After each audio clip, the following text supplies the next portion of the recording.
ሰላም ወንድሜ ሁሌ በእነሱ ቪዲዮ ስትሰራ መለከታለሁ። ፈጣሪ አምላክ ትልቅ ነገር ዛሬ ያሳየናል ብዬ እጠብቃለሁ። እኛ እዛ አካባቢ ነን። እጅግ የሚያስደስት ነገር አለ። መረጃ ቪዲዮ በእነሱ ስለምትሰሩ ሰዎች ነው ይህን መልእክት መናገር የምፈልገው። በእናታችሁ እኛ የምንነግራችሁን አድራሻ አታውጡ። አብርሽ ሰላማዊ ቦታ ነው።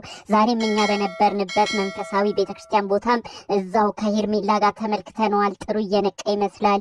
እዛ ቄሶች ካህናቶች ሲያስጠምቁ ሁሉ ፊት ለፊት ነበርና ደስ የሚል ነገር አለ። በእናታችሁ ቦታ አታውጡ። ግን በአብርሽ በኩል የምር የሚጨነቁ በተለይ ደግሞ በአረብ ሀገር ያሉ እህቶች እንዳሉ እየተመለከትኩ ነውና እነሱ ሁሉ እንደው ቁጭ የሚሉበት ልባቸው ርፍ የሚልበትን ነገር መልእክቱን እንዲሁ በጨረፍታው አሰማልኝ። አብርሽና ሄርሜላ አንድ ላይ መሆናቸውን መንፈሳዊ ቦታ መሆናቸውን እንደተባለው መዝናኛ ቦታም አይደሉም። አሁን ልጁ ራሱን ስለማያውቅ ነው እንጂ መዝናኛ ቦታ አይደሉም። ሄርሜላ የወሰደችው መንፈሳዊ ቦታ ነው። ይህንን ህዝቡ ይወቅልን። በጠዋት ሲጠመቅ ደግሞ እንግዲህ አብርሽ የተናገረው ነገር በጣም ብዙዎቻችንን እዛው አካባቢ አስደንግጦናል። ቃል በቃል ያለውንም አሁን ቆይ ደውዬ እነግርሃለሁ ወንድሜ፣ ግን እባክህ ሚስጥሮች አታውጣ። ያለበትን ቦታ አልነግርህም። አንተ ምን ስህተት አትስራ ወንድሜ። ትናንት በለቀቀው ቪዲዮም ብዙዎች ሲናገሩ እያየሁ ነበር። ስለዚህ ሚስጥሩን ያለበትን አልነግርህም፣ አንተም አትናገር። ግን ሲጠመቅ የተፈጠረውን ታምር አሁን እነግርሃለሁ። ህዝቡም እሱን ሰምቶ ዛሬ ደስ ብሎት እንዲውል መልእክቴን አሰማልኝ እባክህ ወንድሜ። በዕለተ ሰንበቱ በእሁዱ ቀን የተሰማው አስደሳች የምስራች ዜና በቪዲዮ መግቢያ እንዳዳመጣችሁት አንዲት እህቴ እኔንም የሚገስጽ የማስተካክለውንም ጸባዬን ነግራኛለች። ወንድሜ ትልቅ ጥፋት አጥፍተሃል። እኛ የነገርንህን መረጃ እንዴት ቦታ ጠቅሰህ ትናገራለህ? እና አብርሽ እኮ ተደብቀው፣ በተለይ ደግሞ ሄርሜላ አብርሽን ደብቃ ጸበል እያስጠመቀች ነው የምትገኘው። ለምን ቦታ እየነገርክ ለእነ ኤፍሬምና ለእነ ሩታ ፍንጭ ትሰጣለህ ብላ በጣም ተቆጥታኛለች። ይህንን የእሷን ንግግርም ብዙዎች በኮመንት ትናንት በለቀኩትም ብዙዎቻችሁ ተናግራችሁኛል። እጅግ ከልብ ይቅርታ ጠይቃለሁ። በተለይ ብዙዎች በአብርሽ ጉዳይ ተጨንቃችሁ ስለነበር፣ በተለይ ደግሞ መዝናኛ ቦታ ነው የሄድኩት ብሎ አብርሽ በተናገረው ንግግር ሄርሜላን ብዙ ሰው ስትናገሯት የለም እውነታው እዚህ አካባቢ ታይቷል፣ እዚህ ጸበል ቦታ ነበረ፣ እባካችሁ አትጨነቁ በማለት ነው በቀናነት ቦታውንም ሳላስብ የተናገርኩት። የእውነት ከልብ ይቅርታ ጠይቃለሁ። የኔም አድማጭ ተከታዮች ባካችሁ ይቅርታ አድርጉልኝ። ከዛ ውጪ ግን እህቴ እንግዲህ ከዚህ በፊትም የተለያዩ መረጃዎች የምታደርሰኝ ነች። ታዲያ አጋጣሚ ሆኖ እሷ ባለችበት አካባቢ ዛሬ በጠዋት ድጋሜ ታይቷል፣ ጸበልም ተጠምቋል። ከሆድ የወጣው ነገር ደግሞ እጅግ አስደንጋጭ እንደሆነ ተአምር ሁሉ እንደታየ ነው ዝርዝር መረጃውን እየነገረችኝ። በዚህን ያህል ደረጃ ነገሮቹ ረቀው ሁሉ ነገር ተወሳስቦ አብርሽ ላይ እንዲሆናል ብለን አላሰብንም ነበረ። ለተመለከተው እጅግ ያሳዝናል ብላ ዝርዝር መረጃዎችን አጋርታኛለች። ልክ ጸበል ሲጠመቅ የተናገረውም ቃል ነው ብዙዎችን ያስደነገጠ ነው ብላኝ እሱን ቃል የነገረችኝ እኔም አልጠበቅኩትም። እሱንም አሰማችኋለሁ። አብርሽ ፈጣሪ አምላክ ካለለት ወደ ራሱ እየተመለሰ ያለ ይመስላል። ለካ የሰው ልጅ ሲስቅ ሲጫወት ነው እንጂ በመጥፎ አሰራር ከተያዘ በመተት ከተያዘ በጣም ብዙ ነገር ውስጥ ይገባል። እጅግ ያሳዝናል። በእንባ እየታጀበ ነው ምስክርነቱን ሁሉ የሰጠውን ቃል አብራታ የነገረችኝ እና ህዝቡም በተለይ በአብርሽ በኩል ያሉ ሰዎች የእውነት የተጨነቁ ሰዎች ይህን መረጃ ሰምተው ይደሰቱ፣ ይህን መረጃ ሰምተው ትንሽ ይረጋጉ ብላ ነው እንግዲህ ይህን መልእክቴን እንዳደርስ መልእክቱንም ለማሰማት የደወለችው። አንድ ባንድ ነግራችኋለሁ ጸበል ሲጠመቅ የተፈጠረውን ተአምር ማለት ነው። ዛሬ የደስታ ዜና ነው ይዤ የመጣሁት። ቀኑም ደስ የሚል ነው። ዕለተ ሰንበት እሁድ እንኳን አደረሳችሁ። የኢትዮጵያ ኦርቶዶክስ ተዋሕዶ አማኝ የሆናችሁ የዛሬዋ የሰኔ 21 የማርያም ቀን እጅግ የሚያስደስት የሰበር የምስራች ዜና የሰማንበት ይመስላል። በሌላም እምነት ያላችሁ በእስልምናም በፕሮቴስታንትም ያላችሁ ውድ ሀገሬ ልጆች በያላችሁበት ደስ ይበላችሁ። የደስታ መልእክት ነውና ባካችሁ ዛሬ ቪዲዮ ላይክ አድርጋችሁ ጀምሩልኝ። ለቤት አዲስ የሆናችሁ ሰዎች ባካችሁ ሰብስክራይብ አድርጋችሁ የኔን ቤተሰብ እንድትሆኑ በማክበር ልጠይቃችሁ። ቀጥታ ይዤ ወደ መጣሁት ዝርዝር መረጃዎቼ አመራለሁ።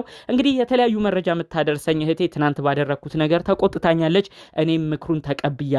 ነገሮችን አዟዙሬ ሳስብ እነ ኤፍሬም እና ሩታ አሁን ምንም ማወቅ የለባቸውም። እዛ ጋር ሄርሜላ እየደበቀች ይሆናል አውቃ አብርሽን መዝናኛ ቦታን እንበል ሁሉ እያለች የምትገኘው።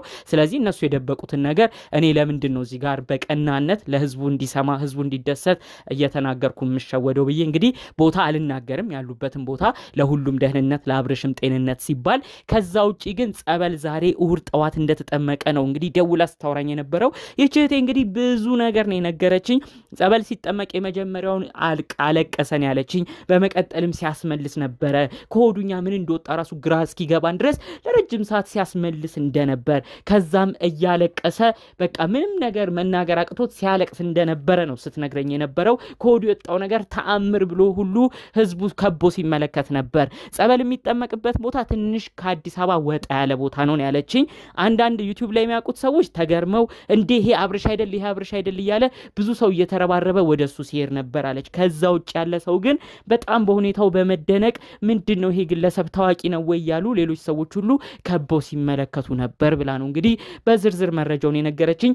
አብርሽ ምንድነው ያለው እንግዲህ አሁን የት ነው ያለሁት ምንድነው የተካሄደው የት ነበርኩስ ብሎ እንግዲህ ሲያለቅስ እንደነበረ መረጃው ተሰምቷል ማለት ነው። የተከታታይ ቀን ጸበል እንደታዘዘለትም መረጃው ጭምጭምታ ነገር ሰምተናል ያለችኝ። በአንድ ቀን ብቻ ይሄ ነገር የሚፈወስ አይደለም፣ ተከታታይ ቀን ታዞለታል። ስለዚህም ቅዳሜም እሁድም የጠፉት እነዚህ ልጆች ጸበል እንዲጠመቅ ካለበት ነገር እንዲረጋጋ ነው።